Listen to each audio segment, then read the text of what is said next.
18th year celebrate பண்ணுறாங்க. செல்வா வந்து ரொம்ப வருஷமாக எனக்கு தெரியும். இந்த ஃபங்க்ஷனுக்கு என்னை கூப்பிடும்போது ஆக்சுவலி நான் மெட்ராஸில் இல்லை, கேரளாவில் தான் ஷூட்டிங்கில் இருந்தேன். இப்போ நான் சொன்னேன், கேரளாவில் ஷூட்டிங்கில் இருக்கேன், அந்த டேட்டுக்கு முன்னால் நான் மெட்ராஸ் வந்தால் கண்டிப்பாக உங்கள் ஃபங்க்ஷனுக்கு நான் வருவேன் அப்படின்னு சொன்னேன்.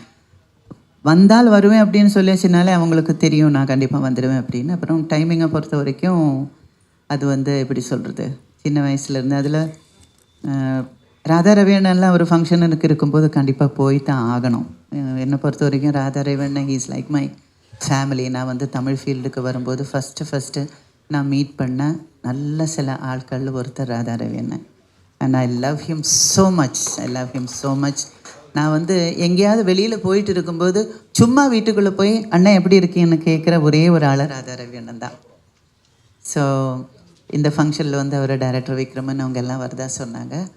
18வது வருஷம் நான் இங்கே இருக்கேன், வரேன்னு சொன்னேன். கூப்பிட்டதுக்கு நன்றி. வந்து உங்களை எல்லாரையும் மீட் பண்ண முடிஞ்சதில்ல ரொம்ப சந்தோஷமாக இருக்குது. 24ஆம் தேதி என்னோடய சின்ன பையன் டாக்டர் ஆகிறதுக்காக ஃபங்க்ஷனுக்காக யூஎஸ் போகிறேன். திரும்பி நான் வந்துட்டேன்னா, அந்த டைமுக்கு வந்துட்டேன்னா 24th ஃபங்க்ஷனில் நான் இருப்பேன். இந்தியாவில் இருந்தால் நான் கண்டிப்பாக வருவேன். ஸோ எனிவே கூப்பிட்டதுக்கும் நன்றி, உங்களை எல்லாரையும் மீட் பண்ண முடிஞ்சதுலேயும் நன்றி. So thank you so much. அவ்வளோதான், 3 நிமிஷம் தான், அதுக்கு மேலே பேசக்கூடாதுன்னு ரவி அண்ணா வேறு கண்ணை காட்டிட்டாரு. ஸோ அதனால் 3 நிமிஷம் தான். Thank you so much.